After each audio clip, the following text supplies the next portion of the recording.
This is episode number 103 of the Homeowners Show. Whether you're DIY or looking to hire, we're here to help you find the best information and options for you and your home. My name is Kevin Hackett, and here with me is Craig Williams. Hello, and welcome to the Homeowners Show. We're glad that you could be with us tonight, even though Kevin could not be with me tonight, which may actually be a good thing. I didn't actually shower before the show, so we're all glad that we're not near you then. Yeah, I mean, we have fans going to push the wafting out the door, so the unpleasantness can go elsewhere. But we feel like we're kind of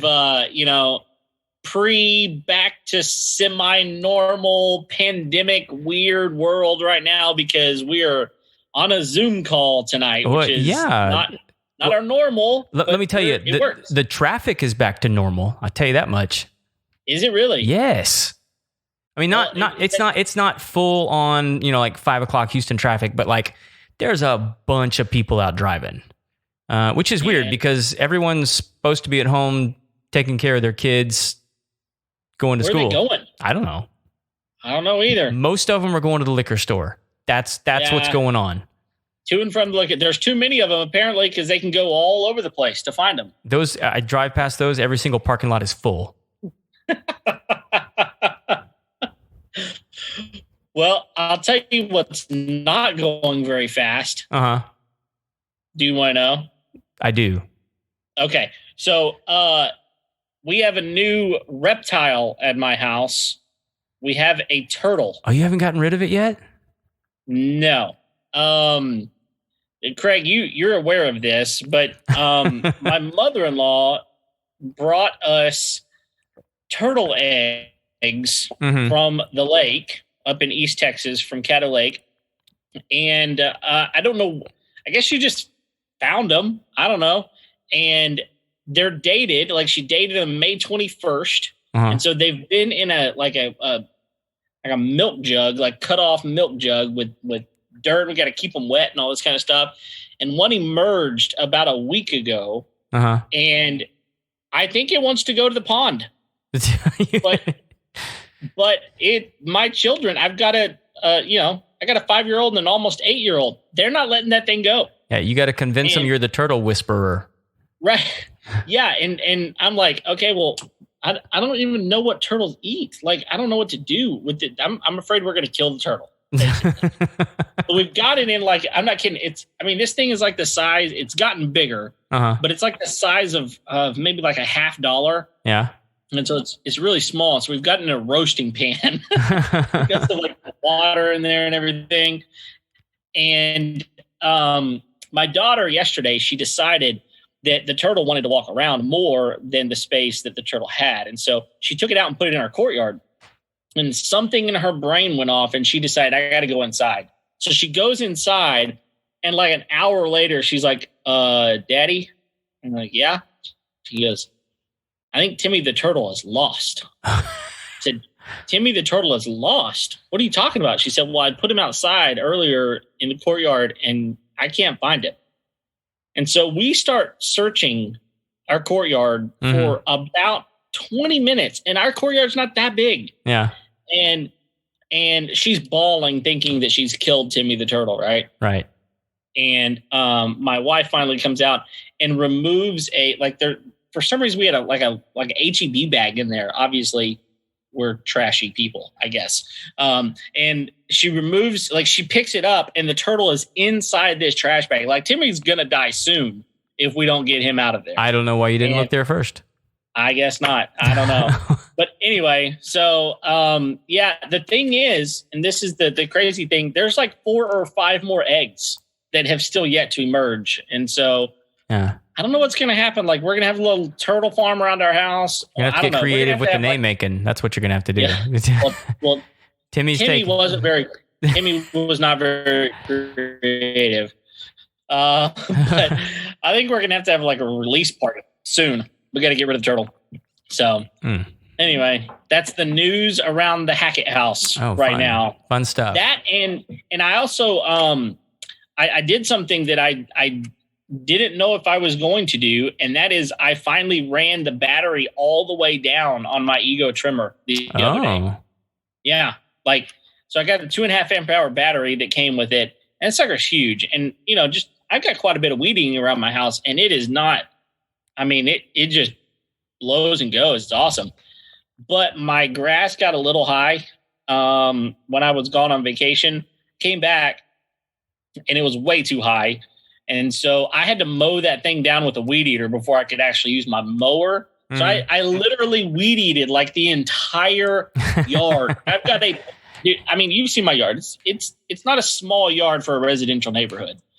And I had about maybe 1 or 2 minutes left to go, and it just died on me. So like full power, and all of a sudden I'm pulling the trigger, and it will not work. So if you're wondering how long those Ego trimmers go, a 2.5 amp hour battery lasted me full blast for probably about 30 minutes. Okay. So that's not bad. Not bad.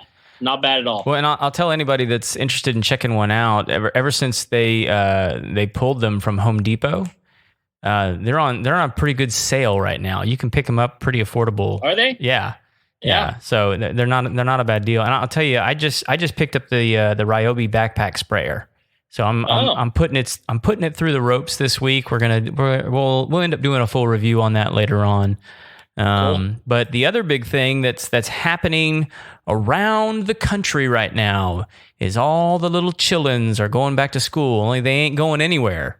They're staying where they're at. They're at home.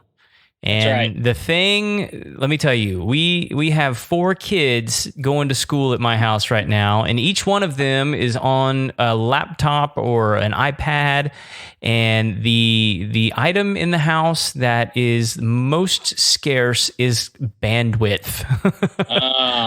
And yep. My 11-year-old came downstairs yesterday morning and is just like she's frustrated and upset because her video keeps freezing and she can't talk to her friends and she can't communicate with her teacher right.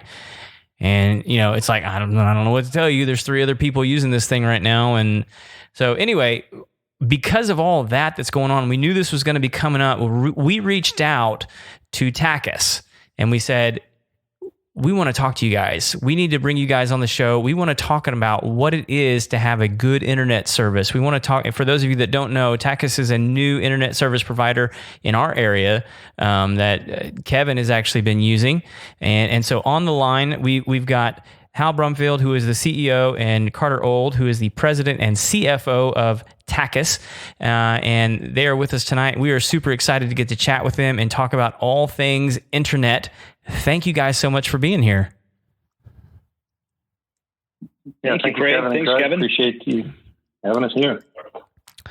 Yeah, so it's a pleasure to be here. No, we're just so excited to talk to you guys, and I know you guys. This has probably been like one of the busiest times for you guys since you guys started the business. I think you guys told me you guys are 4 years old now. Is that right? No, we're actually about a year and a half old. A year and a half old. Sorry. However, Hal and I, but Hal and I have known each other now for going on 4 years. Okay, that's what it was. Okay, wow. Yep. Well, so talk to me a little bit because one of the things that I think is kind of a misnomer out there is like if I'm not using AT&T or Consolidated or Suddenlink or one of these big massive companies. How dare you mention that name? Like there's the quote unquote the big companies out there, and a lot of people think that that's their only option, and maybe that's true. I mean, I think that's something we want to talk about later. But kind of talk to us a little bit about how you got into this business and starting your own service provider. Yeah, sure. I'll go ahead about that. Yeah, sure. So to make a very long story short, I've been unemployed since April 7th, 2000. I say that jokingly because I haven't been employed since then. I've worked for myself and had some successes and failures. I had a company I ran for about 13 years that I sold back in 2014. And after selling it, kind of semi-retired, and unfortunately, around that same time, my father passed away from cancer, my mother was a retired school teacher, and she had retired early to take care of him for his last year of life. And about the time I sold the prior company, I unfortunately had him pass away, and helped get her into a 55 and older community so she could be there with people kind of in the same situation, same age, and all that.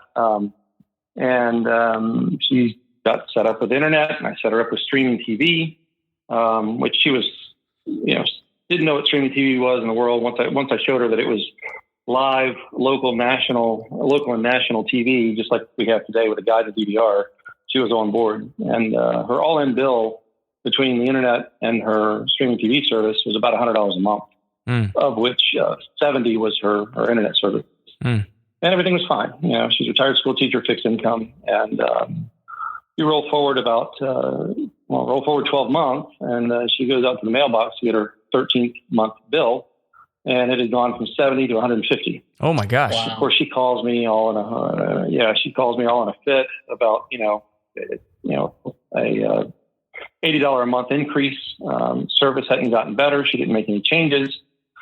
Service had actually gotten worse because more people had moved into the neighborhood, because she was in a fairly new neighborhood when she originally moved in. And, for a retired school teacher on a fixed income, and by the way, she was a counter ISD teacher for almost 30 years. Oh, wow. And she retired from there and actually still does some substitute teaching today. But anyway, not to get distracted or off on a different topic with that. But she was upset, and $80 a month for a retired school teacher. I mean, that's grocery money. That's part of a car note, insurance, part of her mortgage. I mean, it was a big deal. Yeah. And that happened, and there were a couple other stories, and I'm not going to get long-winded and tell you the other stories, maybe for another time. But similar situations to that. And I just got really aggravated with certain experiences like that. And I decided to take the money from the sale of the previous company to start an internet company, because I'd been in that industry for a while and been in tech for over 20 years. And said, there's got to be a better way to do it. The prior company I had was an IT services company. And, I always started with the customer first, made sure that the customer was happy. And we grew to one of the largest, fastest growing companies in the U.S., according to Inc. magazine, and one of the fastest growing IT services companies. We never had a salesperson, never did any marketing. It was all due to good customer service. And that's those same ideas I applied to Tachus. And,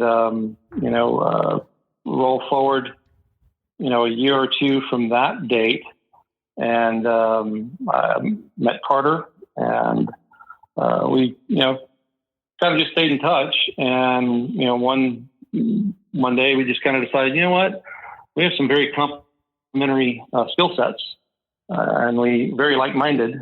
And, we decided to really give this thing a go, and went out and really kind of started what you know today as Tachus. And it's been a very fun, wild ride, and it's so refreshing to be in a business where people thank you for what you're doing. Because with social media and everything else, people are quick to criticize, but not praise. And, for sure. This has been a really, really cool experience. Yeah, most definitely. Most definitely. Well, and I'll just I'll just tell you real quick. I mean, I'm out and about particularly in this area quite a bit, and one of the reasons that we reached out to you guys is I kept telling Kevin, like, I keep seeing everyone with these Tachus signs in their yard. Like, and people don't just put signs in their yard because, like, just put whatever sign you want. Like, it was signs like, I forget the actual wording on the sign, and you guys may actually know what it is, but like basically saying like, we're happy with our Tachus service, and that just speaks volumes. I mean, when people are willing to do that for the service that you're providing them, that they're that happy with the service, they're willing to put that sign in the yard. That speaks volumes to me. Yeah, it does us for. Go ahead. Yeah, I mean, it really is about. Sorry, Hal.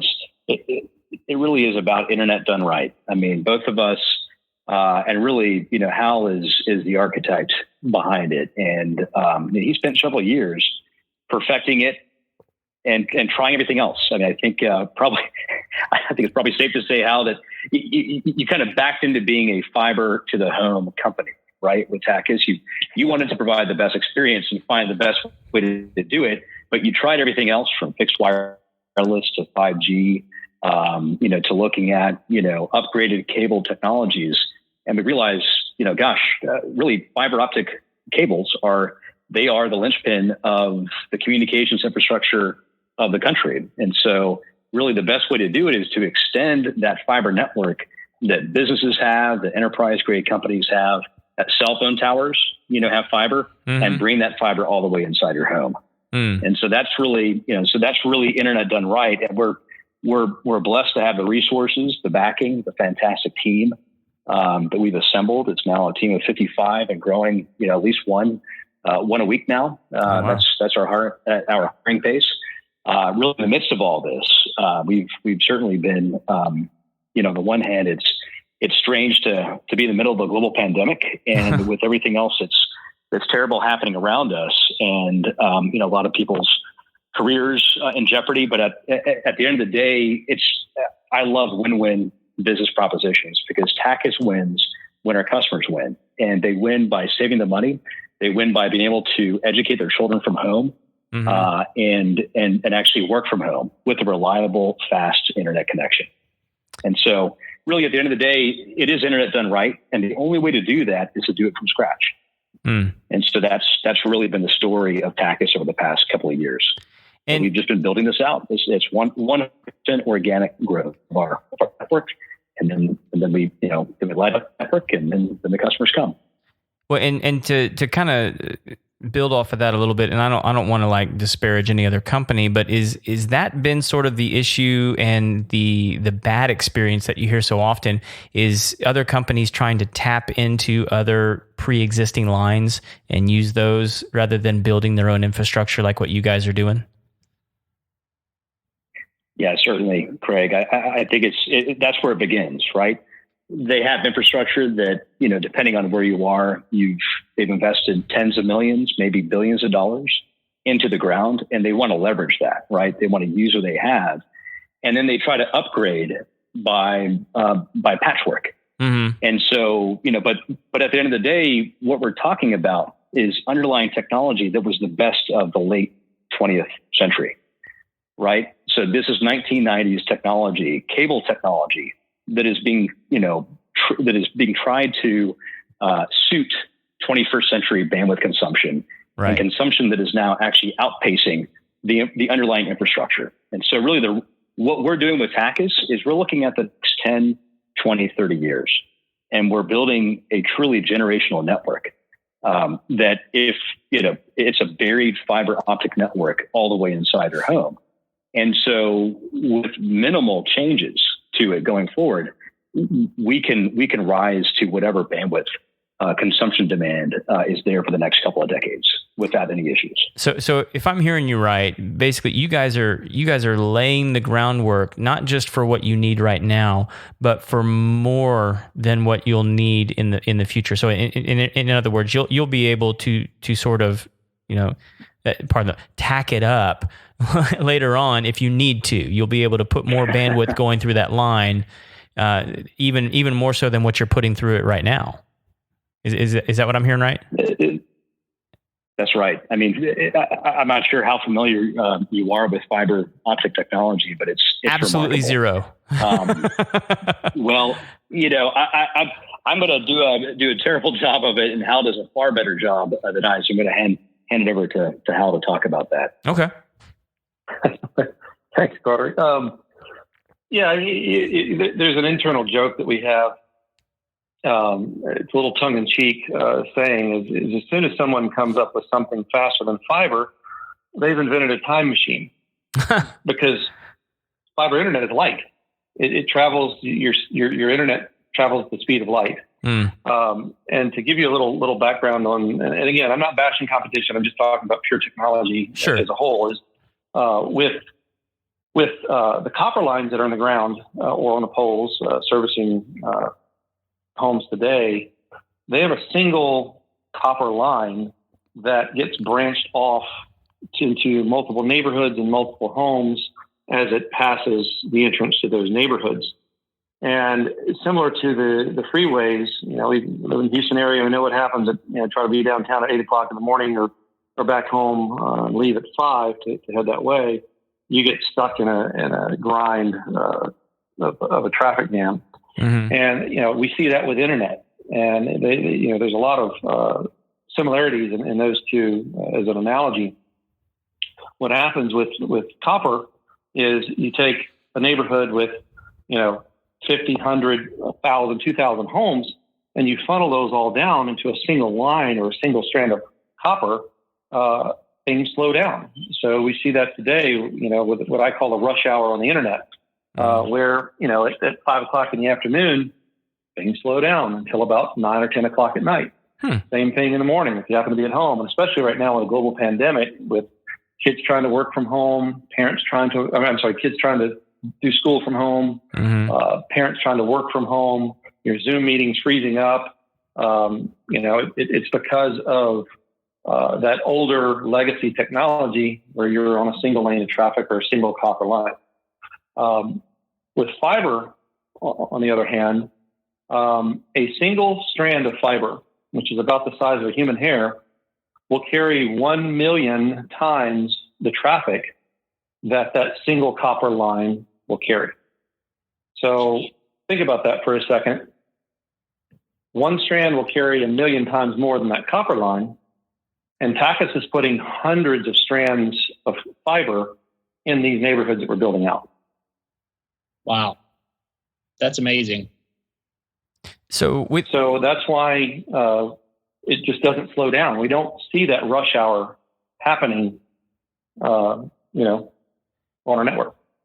So, if these fiber lines have hundreds of strands within them, these copper lines are obviously hitting a ceiling at some point, and so if I'm hearing you right, like these fiber lines, we haven't reached a capacity where we could hit that bandwidth ceiling, if I'm using the right terminology there. Not even close. We haven't scratched the surface on it. Now, just to be fair and to be clear, there is a limitation, and that is the electronics on each end of that fiber line. Okay. But the great thing about putting the fiber lines in the ground is as technology changes and as new ideas and new technologies develop to utilize that fiber at those faster speeds, for us, all we have to do is we change the router in someone's house, and we go from 1 gig to 10 gig. We could actually provide 10 gig today. The equipment that we're putting in place supports 10 gig. We're not quite there yet, but I see over the next, couple of years, we'll probably slowly, graduate up to where we have multi-gig services, moving on up to 10 gig, and then 40 gig, and then 100 gig services. But, I don't know if we'll see that in my lifetime, but the fiber that we're putting in the ground probably will. No, I actually don't. Kevin actually knows a lot more about this kind of stuff. When you say we can provide up to 10 gigs for what does that mean? So think of I'm kind of a car guy. So sure. I use cars and roads as an analogy. So think of it this way. Most internet providers today offer, the minimum or what the government considers to be high-speed internet, as defined by the government, is 25 megs down. And Carter, I'm going to tap you for what is the upload speed? Is it 4, 5? By 3 megabits per second. Well, okay, 25 by 3. So 25 megs down, 3 megs up. So according to the U.S. government, that is the definition of high speed. So think of that as miles per hour in a car. Okay. So you're speeding in a school zone at that pace. Okay. 1 gig is 1,000 miles an hour. So it's 1,000 megs per second. 10 gig is 10,000 miles per hour. Good grief. And the other thing I'll mention about fiber is that because there is a near infinite amount of bandwidth, by utilizing fiber, you have symmetrical speeds. So more people are using devices today that send data than download. Rewind a couple of years ago when we had, dial up and the DSL and right. And so, later copper coax service, the download speed is always faster than the upload. If you go do a speed test on any of the copper networks, you'll notice that it's much, much faster down than up. Mm-hmm. With ours, it's both ways. So the speed is symmetrical. And that's important. Used to, it wasn't that big a deal. But today, with all of the personal digital assistants, the Google Homes and the Amazon Echoes, yep. The cameras, the IoT devices, like people have toasters connected to the internet, your alarm system, your AC system, all those things are sending data. Whenever you go check it on your phone, your home is sending that data to your phone. Whenever you go and you ask, hey Siri, what is the weather like today? When you ask that question, it's having to send that data across the internet uncompressed. Yeah. Meaning that it doesn't have, don't know if that makes sense when I say uncompressed, but it doesn't have a chance to kind of squish the air out of it to make it a smaller piece of data. Yeah, because it needs to be in real time. When you ask the question, exactly. So when you ask that question of your smart, your digital assistant, like the Amazon Echo or Google Home, it's sending it uncompressed, getting the answer, and then you're receiving it. Mm-hmm. So the point is more and more people, the upload bandwidth usage is growing at a faster pace than the download bandwidth usage. And, according to a bunch of experts that are smarter than me, or, they're saying that trend is going to continue until ultimately we're sending as much data as we're receiving. I don't doubt that. And so one of the things that I've kind of heard it described as is like, when you're downloading information, it's things that you're pulling from the internet, you're pulling from, whatever service is provided, that you're pulling it to you. And so at that that government high speed number 25, you're pulling it at 25 times. But the problem with that copper line, from what I've understood, is it's as if you're trying to drive against one-way traffic, and it's very difficult to do because that copper line is so small.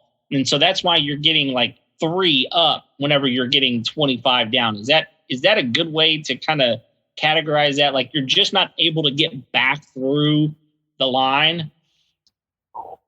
Yeah. I mean, that's probably a good analogy.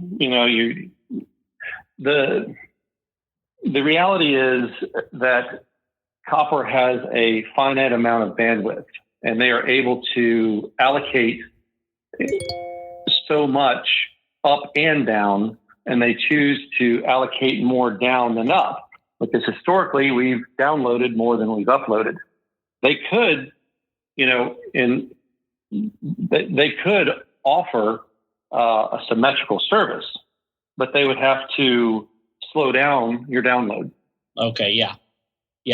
Which makes sense. Yeah, so Kevin, think about it as it relates to total capacity, right? So you add 25 plus 3, you get 28. So it's 28 megabits per second of total throughput in that FCC defined broadband. For Tachus, if you have our 1,000 megabit symmetrical service, you have 2,000 megabits per second of total capacity. That makes sense. Yeah, that makes a lot of sense. And so let me ask you this, because I think this is a question that a lot of consumers are asking, and that is, well, how much do I need? Right? I mean, I'm sure you get that all the time. How much do I need? I mean, y'all are offering 100, 500, and 1,000. Is that correct? Those are the 3 categories that y'all are offering.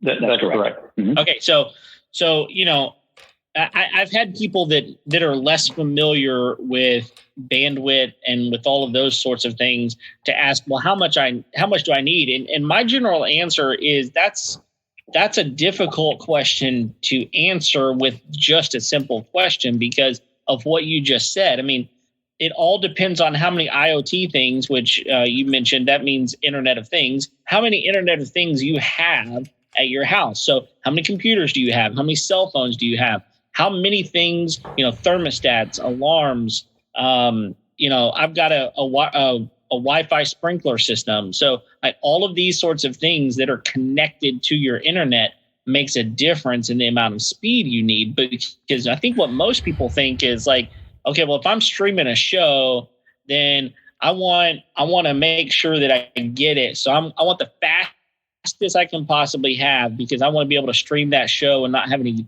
buffering because that's what I'm used to whenever I had dial-up, for example. So I'd like to hear your response to how you would answer that question. How much do I need? It's a relative term, and you did hit the nail on the head that it is dependent upon how many devices you have, but it's also dependent upon how much you actually use. And, I guess my simplistic analogy would be how much do you really need? Probably not a ton because it's not a need, but you could drive a moped from here to New York, and it would get you there, but it probably wouldn't be that much fun. Yeah. And it wouldn't be a great experience. No.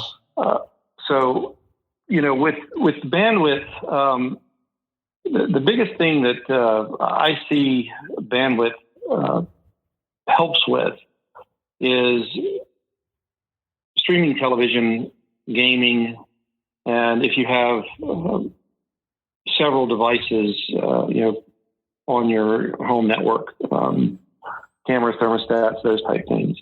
But kind of going back to the streaming TV thing, you can read studies where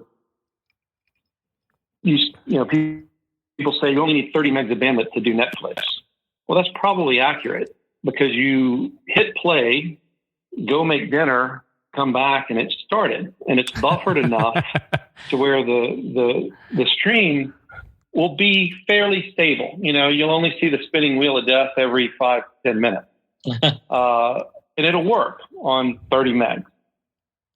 But that's not a great experience, right? With our service and fiber service, when you hit play, it starts. It's almost like you're watching a DVD. For those of us that are old enough to remember those, when you hit play, it just starts, and that's the experience you have with us. And then you compound that with live, local, and national TV, which is truly the definition of streaming TV. You don't have the luxury of buffering that. If you hit play and you start watching that spinning wheel and go make dinner and come back, it's still going to be spinning. Because it's a live stream. You're not watching something that's pre-recorded. So, it depends on how many televisions you have that are streaming. It depends on how many, teenagers you have and some adults that are gamers, how many of those you have and what you're doing with that, as well as how many, devices in the home you have that are connected to the internet. I'll tell you a quick story, and this isn't me, trying to give anyone a sales pitch because I hate sounding that way. But I had Tachus service installed at my house several years ago, and ended up going out of town maybe 6 months to a year after it was installed.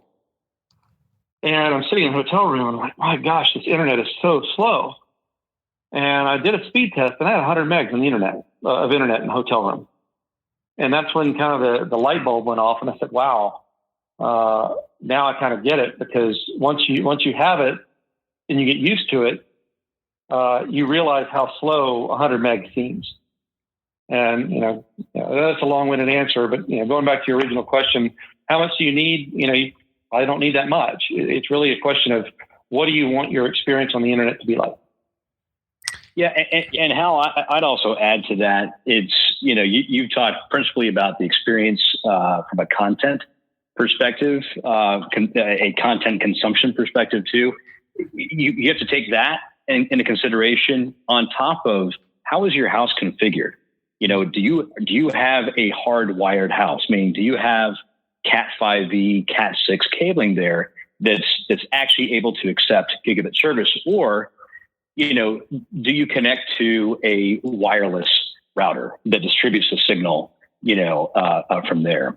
And most people don't realize. They think, oh gosh, well, and they get frustrated sometimes. And this is something where we at Tachus have really tried to educate the consumers that Wi-Fi actually has significant limitations. And this actually goes to the underlying premise of Tachus's technology as a whole, which is that, hardwired fiber is the fastest way and the best way to gain experience. Same thing with respect to wireless, right? So the moment you transition from an internet connection to a wireless connection, it's kind of an underlying phrase that we say a lot, the time internally too, is that you're only as fast as your slowest connection. And even if you're bringing a gigabit Tachus service, symmetrical gigabit service into your house, there's going to be a step down if the only thing you have there is a wireless router, because the limitation of Wi-Fi is actually only about 600 megabits per second with current technology, current Wi-Fi technology. So that's the ceiling of wireless technology right now? That's the theoretical ceiling of wireless, right? Yeah. Which in reality is far lower, depending on where you are. If you're in an area where you have high density and you have a lot of competing wireless signals, your capacity is actually going to be far lower. Your speeds are going to be lower than that. Oh, okay. So like, Craig, you were talking about having, 4 children, some of them preteen. And so if you have Wi-Fi in your house, even if you have a gigabit connection, let's just say you transition to Wi-Fi right inside your home. And then it's a Wi-Fi signal that you're receiving. And by the way, we'll go into detail on this a little bit later, but Wi-Fi is not the internet. They're two completely different things, right? You receive the internet through Wi-Fi, but Wi-Fi in and of itself without an internet connection is not internet. But the moment let's just say you have your older children, Craig, who are consuming a lot of bandwidth, or maybe they're doing some role-playing games, some games that just have a lot of upload and download. And so suddenly you brought a gig into your home, you distribute it with a Wi-Fi signal, you already have a theoretical ceiling there. And then it steps down further, and there's only so much of that signal remaining to be allocated to your other 2 children and you and your wife if you want to watch something else independently. And so that's where, again, back to Hal's answer, it depends. It depends on how your home is configured. It depends on your content consumption. It depends on how much consumption and bandwidth you require at any given point in time. So there are all these little bottlenecks that, in order to have the best experience, quite frankly, bring a gig service into your home, have your home hardwired, with Cat 5e or Cat 6 cabling. Those are the only 2 today that can accept, anything higher than a Cat 6 can certainly accept a gig too, but Cat 5 caps off at 100 megs, but a Cat 5e receives a gig. And that's the only way you're guaranteed at each of those endpoints to get the highest and best signal there, and a true gig signal inside your home. Yeah. So does that make sense? No, it absolutely does. I think you explained it really, really well. To be very, very practical, and I think I want to get into this. I'm glad you started talking about Wi-Fi a little bit, because I think it's a natural place for us to kind of land. And one of those things is to realize that anytime you plug something in, it will be faster than if it's wireless. It makes sense, but a lot of people don't necessarily understand that. So to kind of put practicality to that, I had Tachus internet installed in my house as soon as it was available. I pre-ordered it in my neighborhood out in Montgomery, and they got to my street and they installed it as soon as it was available. But I was one of the things that I had to kind of realize initially is that the way my house is configured, I have a very odd layout to my house. So it's a 1-story house. It's 2,400 square feet, but it's got long hallways and then other hallways. And so there's like little, it's a long way from one place in my house to the other place in my house. And there's a lot of walls in between. And so I realized very quickly that the router that I had, which was it was a good router, it's a Netgear Nighthawk router, which is statistically a pretty good router, depending on which version you have. It wasn't reaching all of the spots in my house. So I did a lot of research. And whenever the Tachus installer walked into my house and saw the eRow mesh system, he was very happy that I had chosen that, because I know it's a very good system. But on that system, I've got your 500 up and down, your 500 service, and which is half a gig on my on any of my routers, on my beacons or my router itself. The best I can get is about 260 up and 260 down. Sometimes I can get up to about 290, but I think a lot of people are not going to fully understand, like, oh, I'm paying for 500. Why am I not getting 500? However, if you test that, actually eRow, they've got an app, and on the app, it tests the speed at the modem a few times a day, and every time it's like 498, 499. It's right near that 500 number. But then whenever it's broken down from my router to the wireless beacons and then to my phone or whatever device it is that I'm actually reading that number from, it's 60% of that, and it's going to exactly what you're saying. That you're just not going to get the throughput that you would if that thing was hardwired from the modem. Well, first off, Kevin, I'm thrilled to hear that at the modem you're actually getting 498, 499 symmetrical. Yeah. We love hearing that the technology works and happy customers. So thanks for passing it along. But no, you're absolutely right. Think about it. If you had two daisy chains and they were at a certain distance from one another, and you had and all you had between one daisy chain on one side was the air, meaning you had a wireless signal between each modem or each eRow, mesh network system, and the other system had, was fixed and actually hardwired there.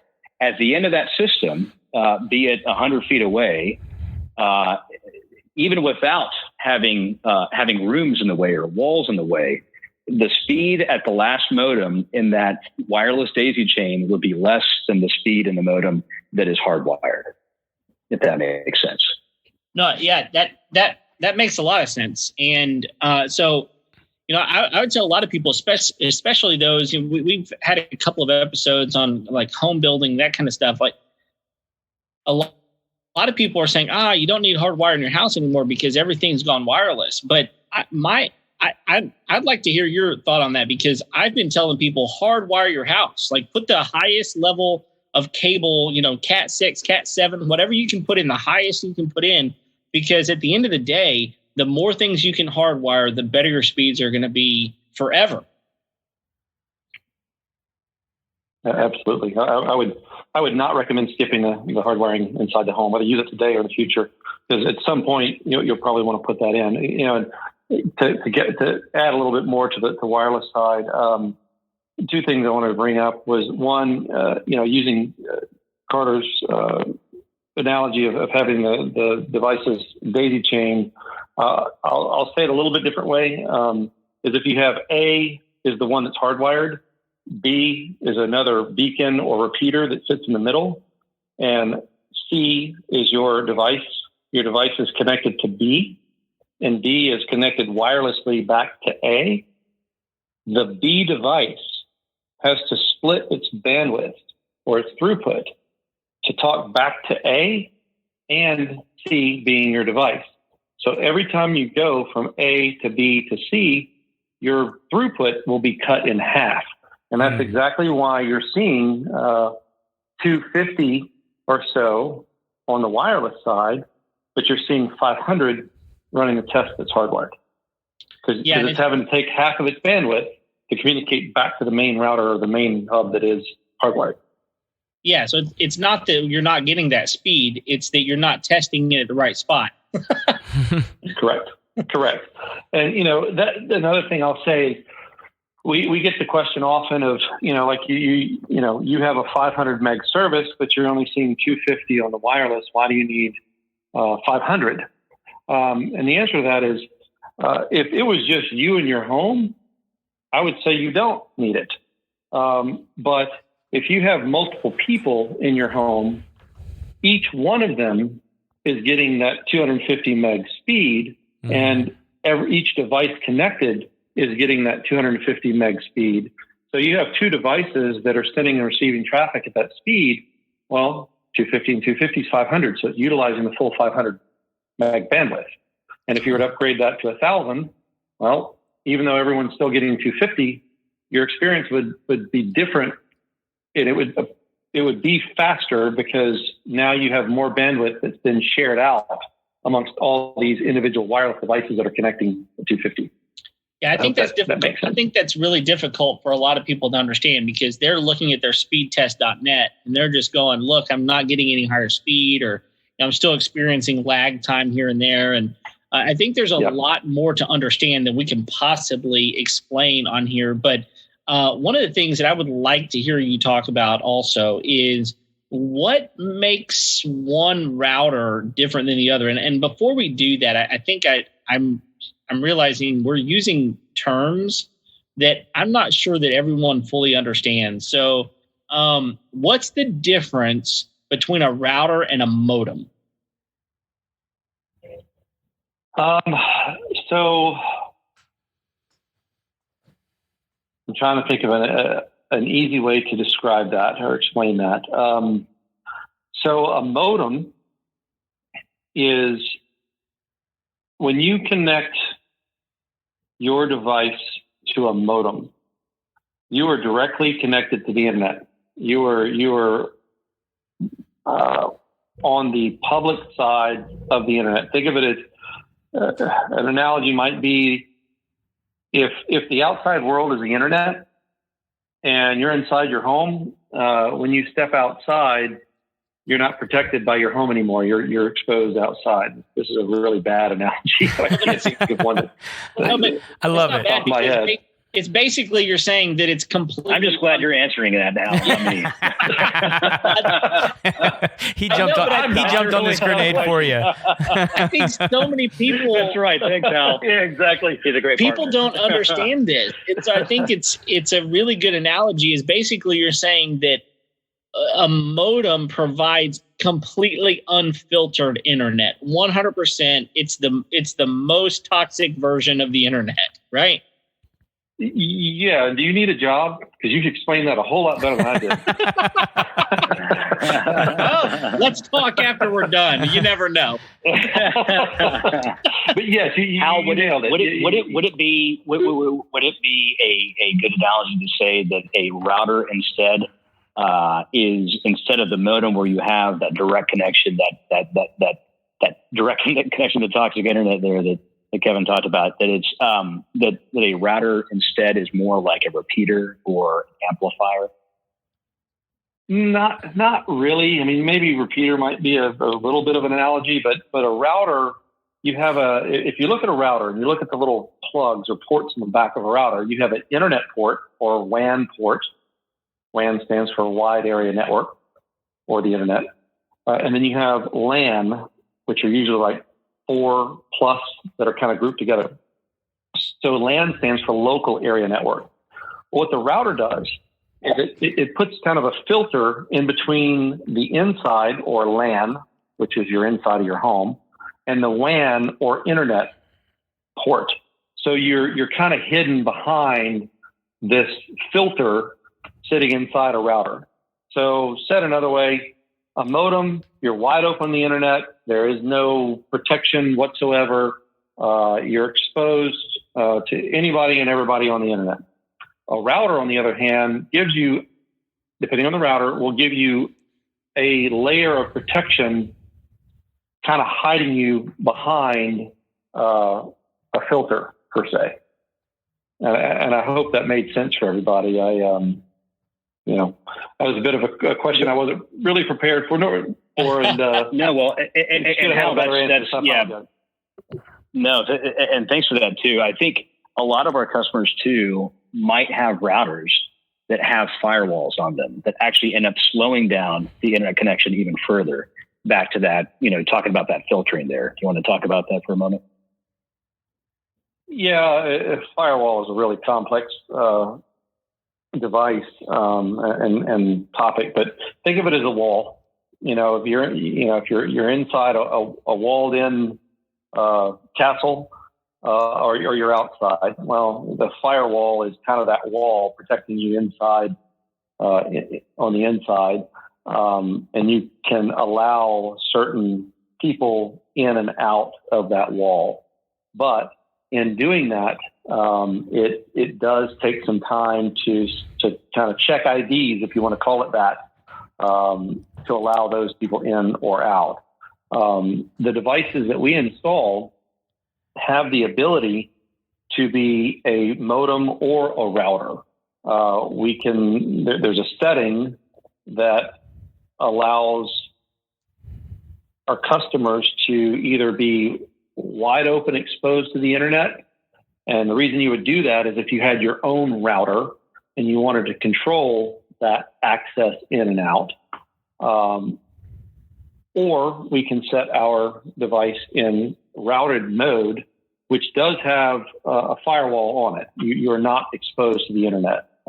Everything that you see, or should I say, people out on the internet can't see through our device if we have it set in routed mode. But if you have your own router, it's recommended that it gets set, that we set ours in bridge mode by default when we do the initial installation.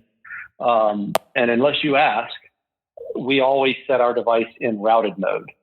But if you have your own router, and we don't set ours in bridge mode, we leave it in routed mode, it could cause some slowdowns on your network. So for those that are listening that do have their own router, that would like us to set our device in bridge mode because you may be having some intermittent issues, feel free to call our tech support and have them change that. It's real simple to do because I had to do that. We use a certain device at my house to watch TV, and it was not getting the speed that it needed in order for us to do that. And I wound up calling, and I'll just take a moment and talk about your customer service for just a moment because I was thrilled. One of the things that you get with Tachus is when you call Tachus, someone answers the phone, and it's the same person every time, and she is fantastic, right? I mean, that's a big She doesn't go to sleep. Deal. Yeah. No, no, she's not. Appreciate the feedback. I mean, she remembers me when I call. Maybe that means I call too much. But she remembered me, and she immediately said, "I tell you what, we've been working on this for you." And this was, I mean, like I said, we had just gotten to our neighborhood. There are some things still to work out, but I got to speak to the infrastructure specialist on your end, which I'm kind of like, oh, cool. Like, there's actually a person for me to talk to, and they were willing to talk to me. I didn't have to go through 19 channels and get hung up on 4 times and all of that just to get to the person I needed to. And he immediately said, hey, let me tell you what, we did not set you into bridge mode, and you're using your ERO system. Let me put you in bridge mode and see if that makes a difference. He put it in bridge mode, restarted my system, and boom, within just a moment, everything worked. So what you're saying is not just lip service. I mean, that's exactly what needs to happen. So, I would tell our listeners right now, if you think you're not getting the speed that you think you should be getting and you're using your own router, call them and tell them to put it in bridge mode because it'll change everything for you. Yeah, and one thing I'll say to that is, one question that might come up is, well, why did the technician that installed it do that for me initially? And the install techs are fantastic, pulling cable and getting the initial router set up, but they're not tech support. Right. So they're there to get your internet working and meet the deadline or meet the start time for their next install. yeah, if you are experiencing any issues where you think you're not getting the speed that you should, by all means, that's why we have the folks that we do to take care of those issues. Hey everybody, this is Craig. Thank you for tuning in this week. We're so glad that you could join us. We wanted to keep the party going with the guys over at Tachus because we had lots and lots and lots of questions. So if you can, tune in next week for the continuation of this interview. If you have not yet, go ahead, hit the subscribe button, the like button, all the buttons. Until then, we'll see you next Tuesday.